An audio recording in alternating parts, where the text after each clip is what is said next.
Assalamualaikum warahmatullahi wabarakatuh. Perkenalkan, saya Angelin Kristianita Rese dengan NIM F521210118 dari Prodi Sistem Informasi Angkatan 2021. Nah, pada kesempatan kali ini saya akan menjelaskan tentang BPMN dari eh, proses bisnis. Nah, proses bisnis ini yang saya ambil.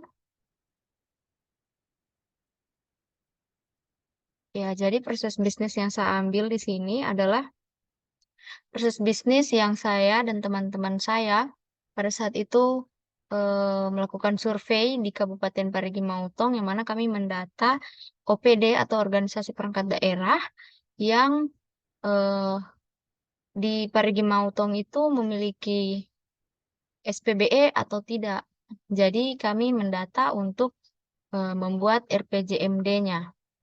Dan eh, berdasarkan hasil hasil wawancara yang telah kami lakukan kepada orang-orang perwakilan dari tiap OPD di Kabupaten Parigi Mutong, dan yang kami dapatkan di sini ada beberapa proses bisnis yang didapatkan dan kami buatkan BPMN-nya. Dan pada saat ini yang saya jelaskan adalah dalam peningkatan kualitas dan cakupan pendidikan dan kesehatan yang ada di Kabupaten Parigi Mutong tersebut. Ya, langsung saja di sini untuk gambar dari proses bisnis. Di sini proses bisnisnya yaitu pengelolaan layanan, pendidikan, dan kesehatan. Ya, di sini terdapat data objek di sini yang mana ada data harapan lama sekolah, rata-rata lama sekolah yang mana dia memiliki message flow. Di sini ya garis putus-putus dengan di sini, oh ya, di sini terdapat eh, ada 3, di mana terdapat lembaga pengelolaan, dan di sini juga ada programnya.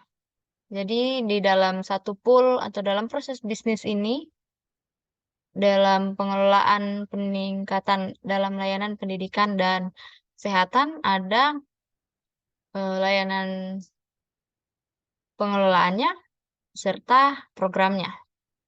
Ada 2 plan. Dan seperti tadi yang saya bilang, di sini ada data yang berhubungan langsung dengan proses bisnis di sini, yang dimulai dari perencanaan program kualitas pendidikan yang berdaya saing. Jadi data ini yang akan nanti dikelola atau diolah pada proses bisnis yang pertama ini. Nah, setelah itu maka akan masuk pada di sini hasilnya, data-data tersebut dalam perencanaan program kualitas pendidikan yang berdaya saing akan ada program pengelolaan pendidikan. Nah, di sini juga ada dari bagian sub program ini, ada program pendidik dan tenaga kependidikan, ada juga program ke pembinaan perpustakaan, dan yang terakhir di sini ada program pelestarian koleksi nasional dan naskah kuno. Nah, dari keempat program pada proses bisnis yang pertama ini itu terdapat, kalau kita lihat garisnya, dia akan di sini ketemu dengan gateway. Nah, jadi di sini ada gateway. Apabila memenuhi program-program tersebut, maka dia akan masuk pada analisis kinerja program. Nah, namun sebelum itu juga, di sini setelah analisis program ini di perencanaan program kualitas pendidikan yang berdaya saing, maka akan berlanjut pada proses perencanaan peningkatan derajat kesehatan masyarakat. Jadi tadi dari proses bisnis ini akan melahirkan program kerja ini. Ada 4. Dan dari proses selanjutnya yang kedua, perencanaan peningkatan derajat kesehatan masyarakat juga, memiliki message flow atau ada hubungannya dengan, data, data yang mana berisi usia harapan hidup dan juga penurunan dari stunting.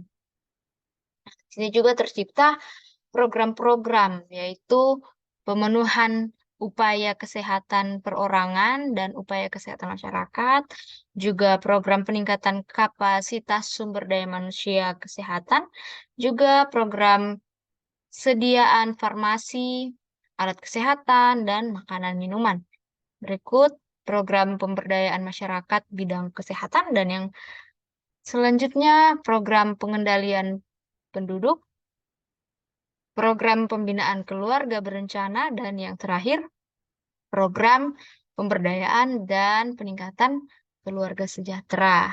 Jadi dari proses bisnis ini, setelah diolah akan menghasilkan program-program seperti ini yang sudah dibacakan tadi. Nah, di sini juga terdapat gateway yang mana di tiap program itu nantinya akan eh, setelah diolah, dianalisis, masuk pada analisis kinerja program, jika program atau ya program-program yang setelah dianalisis dan memenuhi, maka akan di sini melanjutkan pada proses yang terakhir. Jadi ada hasil pelaporan dari kinerja program-program yang ada dalam kedua proses yang sudah dilakukan dalam perencanaan di peningkatan kualitas pendidikan yang berdaya saing dan juga dalam peningkatan derajat kesehatan masyarakat. Nah, jadi program-program yang ada yang muncul ini, nah nantinya setelah dianalisis itulah yang akan menjadi hasil dari pelaporan kinerja setiap program itu. Program ini juga dianalisis dan dilaporkan kinerja dari tiap program yang ada. Maka proses bisnisnya akan berhenti di pelaporan tadi. Jadi selalu ada pelaporan di setiap program kerja yang dilakukan. Nah, ini adalah proses bisnis dari RPJMD yang mana ini disusun saat kami selesai survei di Parigi Motong tahun lalu, bertemu dengan beberapa orang perwakilan dari tiap organisasi pemerintah daerah di Kabupaten Parigi Motong dalam pengelolaan layanan pendidikan dan kesehatan. Ya, jadi demikianlah yang dapat saya jelaskan terkait dengan BPMN dari sebuah proses bisnis.